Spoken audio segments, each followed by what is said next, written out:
Mr. Geldof, 70, is an Irish singer-songwriter who has also carved out a profile as a political activist.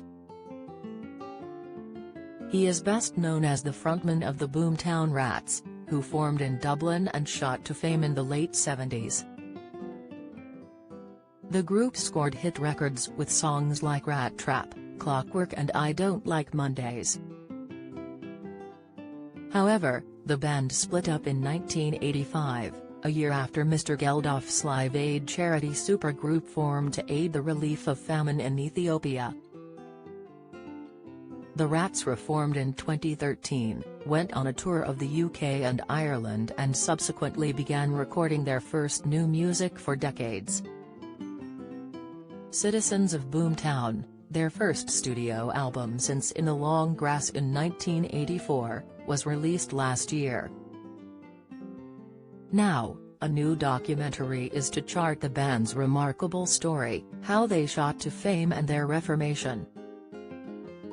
Citizens of Boomtown, the story of the Boomtown Rats will air on BBC4 this evening.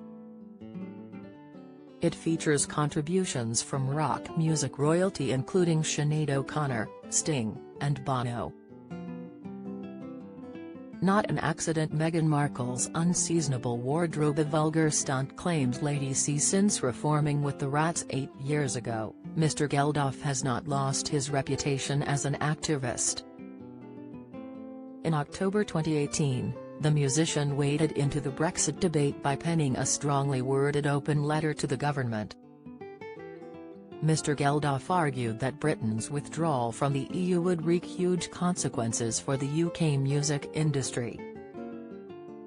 Addressed to then Prime Minister Theresa May, it was signed by a string of genre-spanning musical stars. Ed Sheeran, Rita Ora, Damon Albarn, Jarvis Cocker, Simon Rattle, and Brian Eno, all added their names to the plea. Mr. Geldof's impassioned arguments were swiftly dismantled, however, by Royal College of Music teacher Ivan Hewitt, who accused him of conjuring disasters where none exist. The Rats frontman starts the letter, "Imagine Britain without its music. If it's hard for us, then it's impossible for the rest of the world. In this one area, if nowhere else, Britain does still rule the waves. The airwaves. The cyber waves. The sound waves. It is of us. It is our culture." However, in a piece for the Daily Telegraph, Mr. Hewitt dismantled some of the musician's more spurious claims. Among them was Mr. Geldof's assertion that UK-based artists would see their royalties cost significantly more post-Brexit.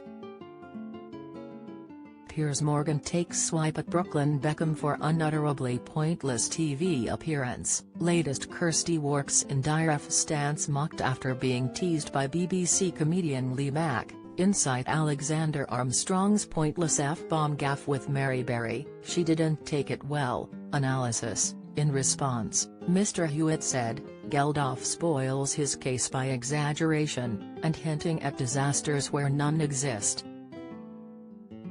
He tells us that 60% of all royalty revenue comes from within the EU. Well, yes, and after March 30, 2019, the UK's previous EU exit date, the business of collecting and distributing royalties, in and out of the UK, will carry on exactly as before. And there are no plans to change the period of copyright legislation. Most of Mr. Geldof's letter did not feature technical details, rather broad statements, including about what constitutes proper global Britain.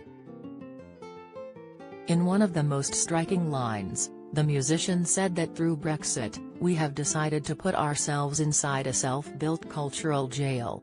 Mr. Hewitt rebutted this, writing, "There's also his glaring non sequitur, of saying that to foster a sense of open, global Britain we have to continue our current political and economic ties with Europe, forever.